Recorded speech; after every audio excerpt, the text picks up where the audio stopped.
I told you that you have an entire grocery store waiting for you in your backyard? While many of us take pride in making conscious eating choices by avoiding heavily processed foods while incorporating a healthy share of fruits and vegetables in their diet, a majority still rely on multiple trips a month to the grocery store to acquire their food. Gardening benefits not only your community and personal well-being, but can be a great way to have your family become more connected through nature and provide delicious and healthy meals for everyone.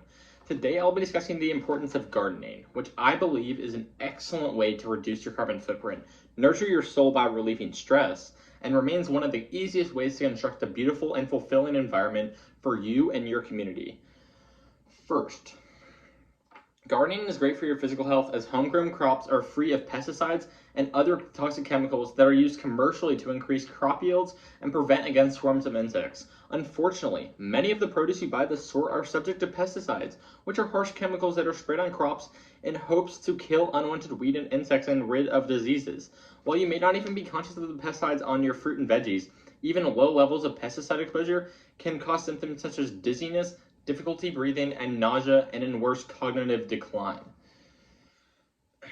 This is not to say I'm entirely against pesticides, as it's worth recognizing that half of our crops would be decimated by diseases and insects if they were not applied.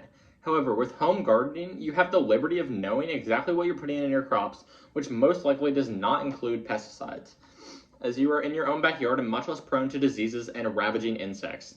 Also, pesticides create hazardous water runoff, which could subsequently hurt your pets and endanger the surrounding wildlife. In addition, homegrown crops are organic and healthy.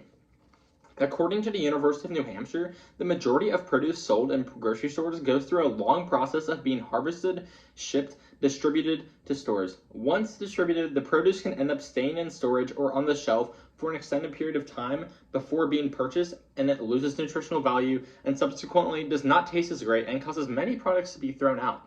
In addition to the numerous health positives that a garden provides, it can be just as great for mental health. I'm sure many of you are working full-time jobs with a kid or 3 to feed, take to practice, maybe facing the loss of a loved one or going through a tough divorce. Regardless of your situation, starting your own garden is an excellent way to tackle what some call a midlife crisis, as it can exponentially improve your stress levels and can be one of the healthiest outlets for eliminating anxiety that accompanies one in this time in their life.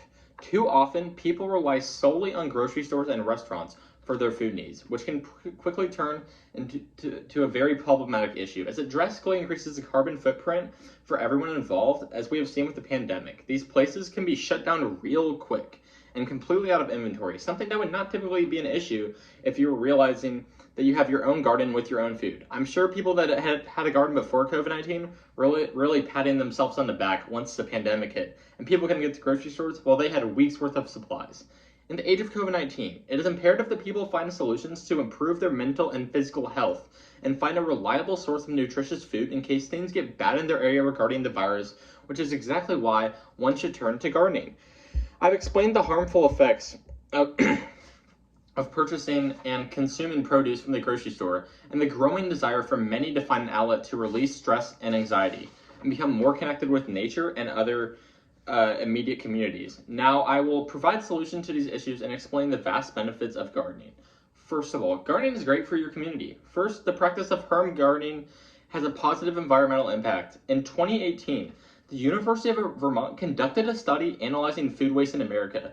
The study explains that higher quality diets have greater amounts of fruits and vegetables, which are being wasted in greater quantities than food.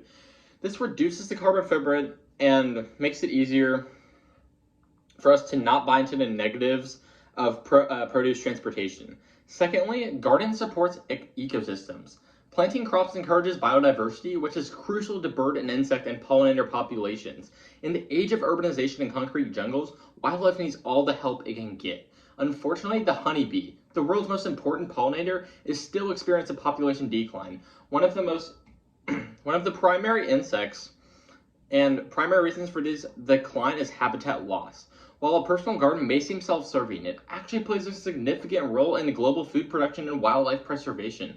In addition, plants naturally filter the air as they absorb carbon dioxide and expel oxygen. I encourage you to spend some time in an outdoor garden. Your lungs will really thank you.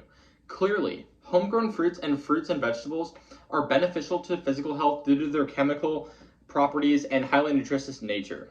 Third, gardening can be great for your overall health, as University of Vermont explores this claim that states, gardening combines physical activity with social interaction and exposure to nature and sunlight. Sunlight lovers love blood pressure as well as increasing vitamin D levels, all of which have been directly linked with lower levels of depression and anxiety. In addition, gardening helps cultivate this growth mindset, even if the crops don't come out perfect. Individuals are able to reflect back on their fruits of their labor and be proud of their work, their labor, their dedication, and their resilience in their own garden. Now that you've understood the importance of gardening, I will explain just how easy it is to start your own garden. You can grow beautiful gardens right here in Texas. Texas is home to a wide variety of soil types, and as the state is divided into many growing zones, which can give you a good idea of what types of plants thrive in your region. For optimal results, it is recommended you study up on your region's soil before planting. I know research can be overwhelming at first with all the different types of soils and plants and ways to approach gardening, but don't be discouraged. There's plenty of produce that is nutritious, grows easily, and works with most soil types. The AgriLife department from Texas A&M recommends carrots, tomatoes, okra, cucumbers, and green beans for the starter gardens in the Lone Star State, with room for more diverse vegetables once you get the hang of it. The AgriLife website is filled with 100 scholarly articles regarding different aspects of gardening, making it an extremely useful resource that you can apply to your own gardening endeavors. After reading all these articles produced by Texas A&M, I've developed the top 2 tips for beginner gardeners. First, do your research. Find out what growing zone you're in and which crops your environment best supports. Second, take your time. Set aside time each day to water, cultivate, and inspect your crops. I bet most of you have at least 20 minutes of free time every day. Wouldn't you like to spend in nature, bettering yourself and your community? I know, I would.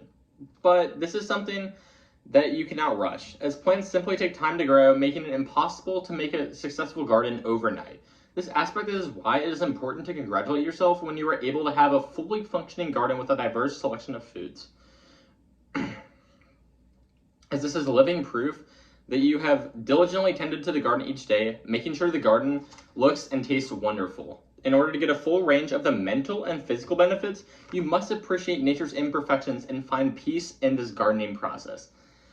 In this speech, I've elaborated on the benefits of gardening, not only for the community, but for yourself as well. Despite it initially seeming difficult to approach or out of your comfort zone, gardening is one of the greatest avenues to becoming environmentally conscious and becoming more in tune with yourself and your family and friends if they decide to join. From a spiritual and or psychological perspective, hopefully resulting in less anxiety and less stress overall. If you're currently looking for an easy but relaxing hobby to incorporate into your daily routine, I encourage you to research with your local community and gather information with materials to start your own garden and become more connected with nature.